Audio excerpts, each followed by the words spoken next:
والصلاة والسلام على من لا نبي بعده. السلام عليكم ورحمة الله وبركاته.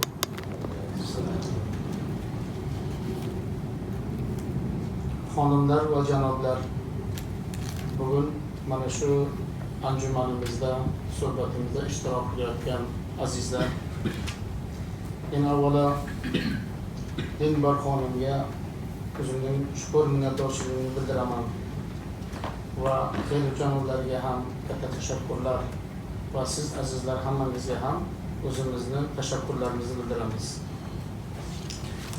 Juda ham to'g'ri, yaxshi gaplar bo'lyapti. Bugun O'zbekistonda bo'layotgan katta islohotlar, katta ma'naviyat, katta targ'ibot, buni hammangiz bilib ko'rib turibsiz.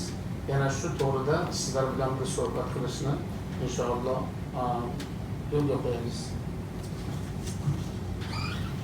Assalamu alaikum, dear ladies and gentlemen, dear guests, Honorable Mr. Lindbergh, Honorable Mr. Herbs.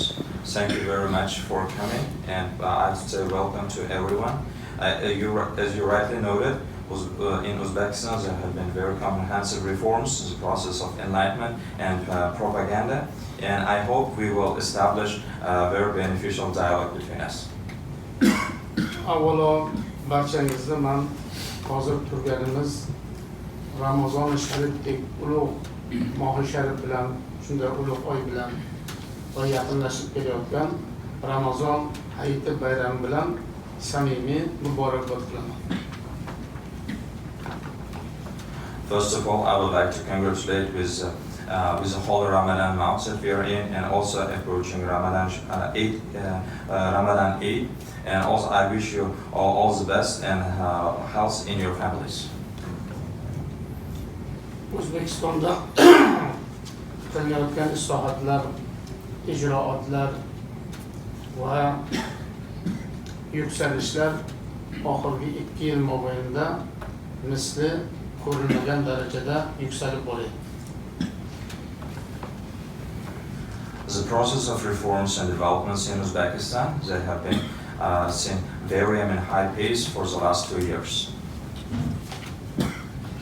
Ayniqsa Ramazon sharifda hozir O'zbekistonda 2056 ta masjid bo'ladigan bo'lsa, shundan 1200 dan ziyodida tarovih namozlarida xatmal Qur'onlar bo'lyapti.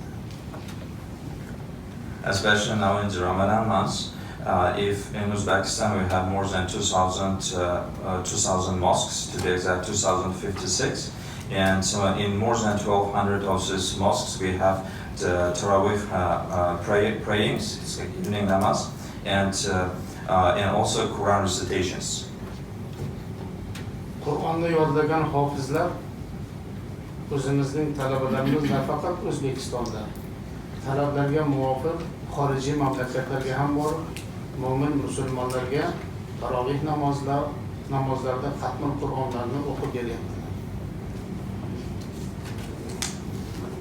Hafiz reciters of Quran, learned by heart Quran, they are serving not only in mosques in Uzbekistan, but by the request of our foreign partners, they are also serving in mosques of foreign countries.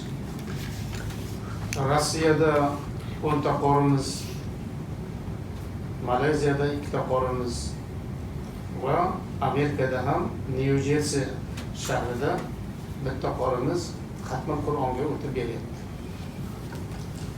We have about 10 Quran reciters in Russia, 2 in Malaysia, and 1 in New Jersey, United States. They are reciting Qurans in the mosques. Bu ham bizning diyorimizda O'zbekistonda diniy sohaga nihoyatda katta e'tiborning bir ko'rinishi bo'ladi. This is also a clear sign of a very big attention to the religious freedom in our country. Muhtaram Prezidentimiz Shavkat Mirziyoyevning rahnamoliklarida hamma soha kabi diniy sohada ham juda katta o'zgarishlar bo'lyapti. With the leadership of our President Mirziyoyev, as in all spheres, in the religion spheres, there are also very good developments being in Uzbekistan. Ana shulardan bittasi Buxoroda Mir Arab o'rta maxsus madrasasi bor, ta'lim muassasasi. Shuning yonida yana Mir Arab oliy madrasasini ochilishi. One of examples I can say is there's a special higher secondary education called Mir Arab Madrasa in Bukhara. And notable thing is that we are also creating next to this institution a full higher education institution. It is this right name, Mir Arab, next to the existing institution. Shu jumladan mana qancha birodarlar bilan bugun suhbatlashdik, hozir ko'rishdik, so'rashdik. Uzbekistonga borganligi, Samarqand, Buxoro, Xivada bo'lganliklarini aytib berishyapti. Samarqandda Hazrati Imomul Buxoriy jivorlarida, yonlarida muhtaram prezidentimizning farmonlari bilan hadis ilmiy oliy maktabi ochildi. Today I have talked with many of these participants, and many people were saying that they have traveled to Uzbekistan, they have been to Samarkand and Bukhara. I have to say that with the initiative of our president in Samarkand and the complex of Hazrati Imam al-Bukhari, we have opened a new school of hadith. Toshkentda ham oliy institutimiz bor, Imom Buxoriy nomida. We also have our educational institution in Tashkent named after Imam Bukhari.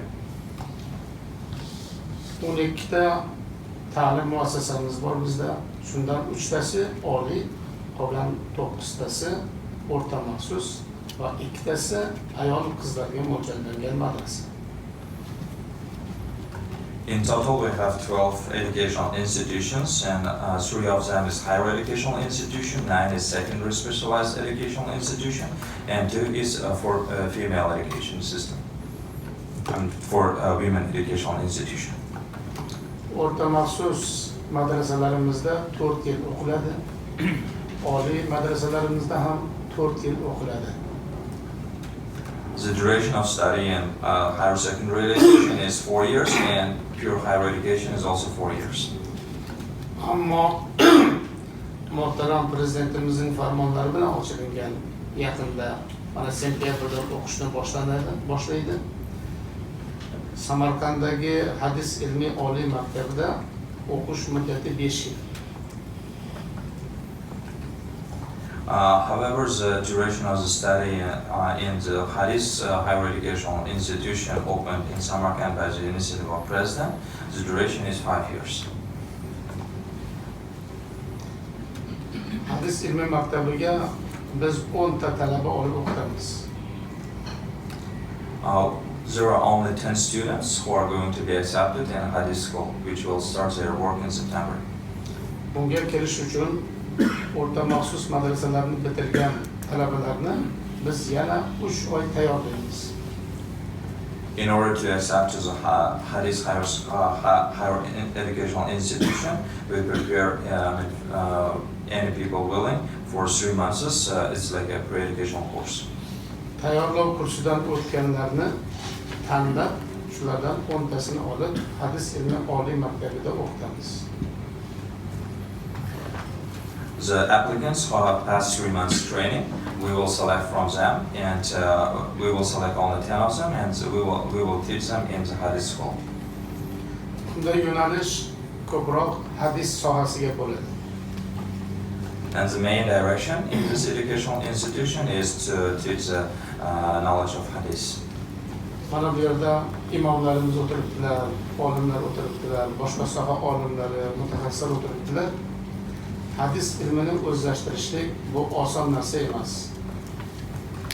Here we have a lot of guests, imams, scholars, scientists, and experts. And as you know, to learn the hadith is not easy.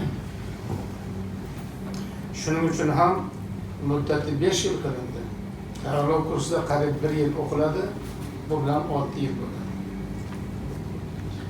Therefore, the duration of study is identified as 5 years in the educational institution, and about a year in preparation courses. So in total, it will take about 6 years. Bundan muhtaram prezidentimizning maqsadlari, diniy idoramizning maqsadi ham yana hadisshunos olimlar, avval Imom al-Buxoriy, Imom Termiziy, Imom Dorimiy, shu zotlarga o'xshagan ulug' muhaddislar butun dunyoga O'zbekistondan tarannum qilgan bo'lsa ilmlari bilan ana shu zotlarni izdan yana Imom Buxoriylar, Imom Termiziylarni chiqarish.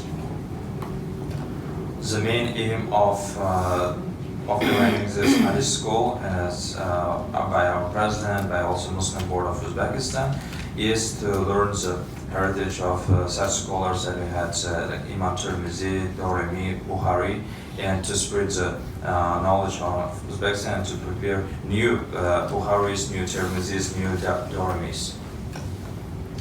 Bu oliy muassasani bitirgandan keyin yana talabalarimiz o'qishlarini davom qilib, muhtaram prezidentimizning farmonlari bilan ochilgan Xalqaro Islom O'zbekiston Xalqaro Islom akademiyasida doktorlik, PhD va fan doktorligiga ular yana o'qishlarini davom qilishadi. After graduation of the school,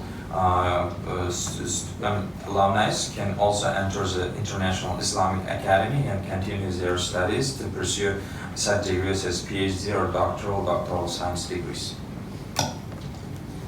Endi masjidlar sohasiga keladigan bo'lsak, o'tgan yilda 2018-yilda respublikada 13 ta masjid ochildi. Yangida.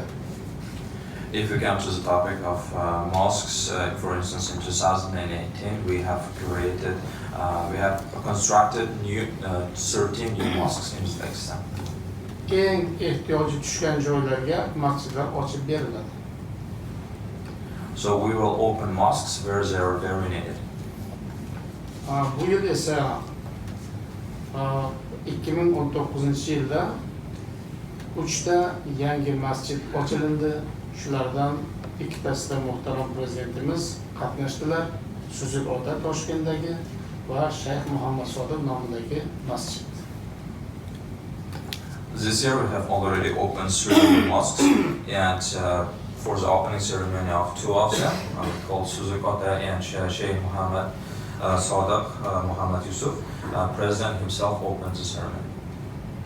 Mana shu masjidlarga tashrif qilganlarida muhtaram prezidentimiz bu masjidlarning ochilishligi, ta'lim maskanlarining ko'payishi, jaholatga qarshi ma'rifat bilan yondashish kerakligini ta'kiddan aytadi. When the President participated in the opening ceremony of this new mosques, he once again underlines that only way against violence is only enlightenment. Muhtaram azizlar, biz yaxshi tushunishimiz kerak. Jaholatga qarshi jaholat bilan yondashishlik oqibati yomon bo'lishini hammamiz bilamiz. Dear guests, we have to clearly understand that violence against violence will not give any positive results. We have to understand this. Ammo jaholatga qarshi ma'rifat bilan yondashilsa, uning foydasi, manfaati borligini ham hammamiz tushunamiz. And we all understand that the only way to fight against violence is only enlightenment.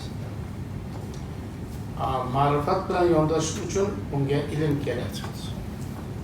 And in order to approach with enlightenment, we have to have knowledge. Mana shuning uchun ham bizning diyorimizda, O'zbekistonda ilmga juda ham e'tibor va ma'rifatga juda katta e'tibor beriladi. Therefore, we pay great attention to obtaining knowledge and to enlightenment. Ilm bor, ma'rifat bor. Buning ikkalasining farqi bor. There is knowledge and there is enlightenment. They both have difference. Ilm deganda mana shu bloknot, shuni bloknot ekanini bilishligimiz bu ilm bo'ladi. Knowledge is what we have the notepad, and the fact that we know about this notepad is our knowledge. Ma'rifat deganda buning tuzilishi, yasalishi, nimadan kelib chiqishi, qanday tayyorlanishini mukammal bilishlik buni ma'rifat deyiladi. And the enlightenment is when we know the constructions, the technology, how it's made, the process it's made, and what's used for. This is the enlightenment. Ana shuning uchun qaysi joyda ma'rifat tashkil topsa, ma'rifatli kishilar ko'paysa, bu joyda tinchlik, osoyishtalik, do'stlik, ahillik bo'ladi. Therefore, more we have more enlightened people in the society, in this society we will have friendship, harmony, and tolerance. Hozirgi dunyoda kechayotgan ma'rifatsizlik, ilmsizlik, terror, bular hammasi mana shunga taqaladi. Jinoyatchilik, ekstremistik holatlar, bular hammasi ma'rifatsiz, ilmsizlikka borib taqaladi. The negative developments that we are seeing in the world, such as extremism and terrorism, they are all resulted from the absence of knowledge and enlightenment. Endi dinlar o'rtasidagi ahillikka O'zbekistonda oladigan bo'lsak, O'zbekistonda turli din vakillari o'z faoliyatlarini erkin davom qiladi. If we talk about interface harmony in Uzbekistan, representatives of all religions, they can do their servings easily and freely without any kind of restrictions. 16 ta diniy konfessiya, 130 dan ziyod elak millatlar yashaydi. There are over 16 confessions and more than 130 different nationalities living in Uzbekistan. Mavrum nahrida, xosatan O'zbekistonda azaldan diniy tashkilotlar ahil, inoq, ittifoqchilar yashab kelishgan.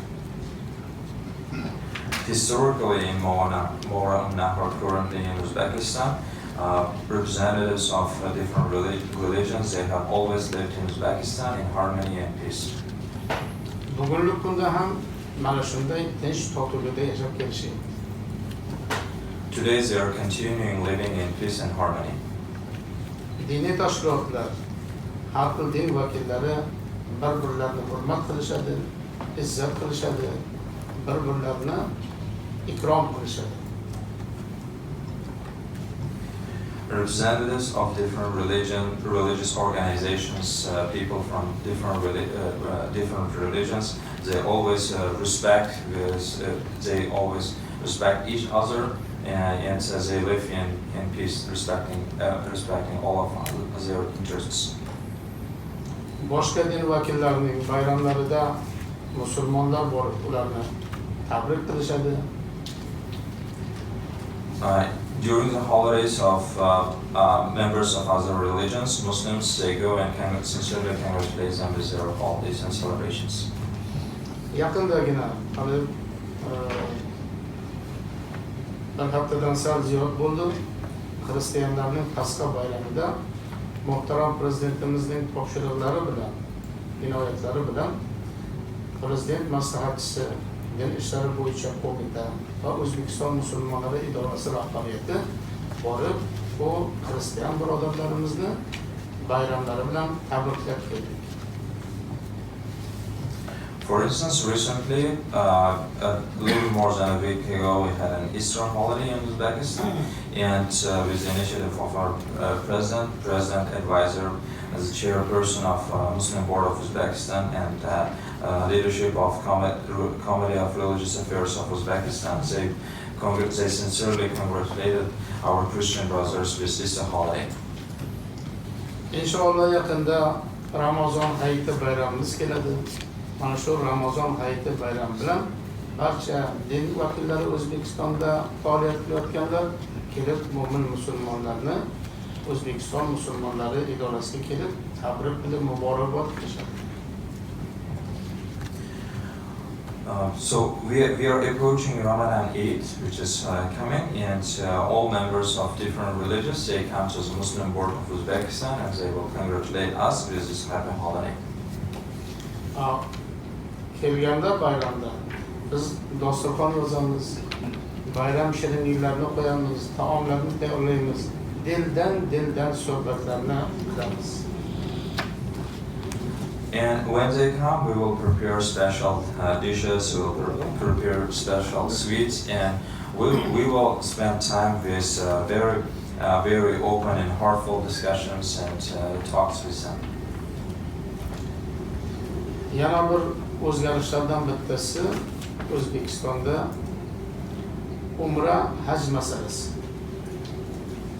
And one of the developments in Uzbekistan is issue of Umrah and Hajj. Umraga keyingi yillarda mana 2 yil bu 2018-19 yildan boshlab umraga kvota olib tashlandi. Yil davomida umraga mo'min musulmonlar erkin borib kelishadi. For the years of 2018 and 2019, we have abolished the quota for the Umrah, and Muslims in our countries, they can easily travel year-round to the Umrah. Hajga esa 7200 kishidan ziyod hojilar haj ibodatlarini emin-erkin bajarib keladi. Regarding the Hajj, over 7,000 people can freely make Hajj, and they can do it. Nimaga bu haj bilan umra masalasini ko'taryapmiz? Boshqa mamlakatlarda juda ko'p borish mumkin. Lekin bizga bu asos o'tgan tizim bilan, sovet tizim bilan bugunni taqqoslash xolos. Why I'm talking about Hajj and Umrah, it's for me to compare the situation when we had in Soviet time and now.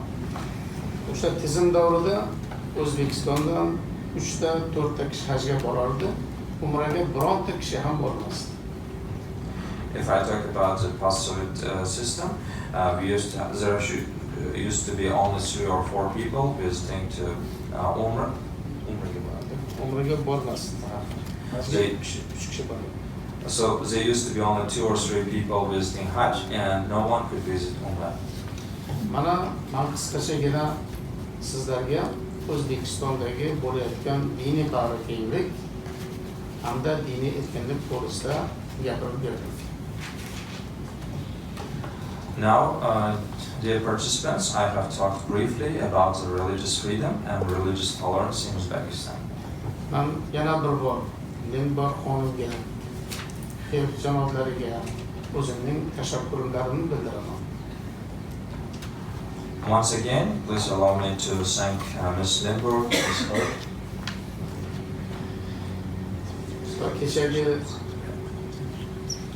Kechagi bo'lingan bu joydagi iftorlikdan nihoyatda O'zbekiston delegatsiyasi o'zining mamnunligini, tashakkurini bildiradi.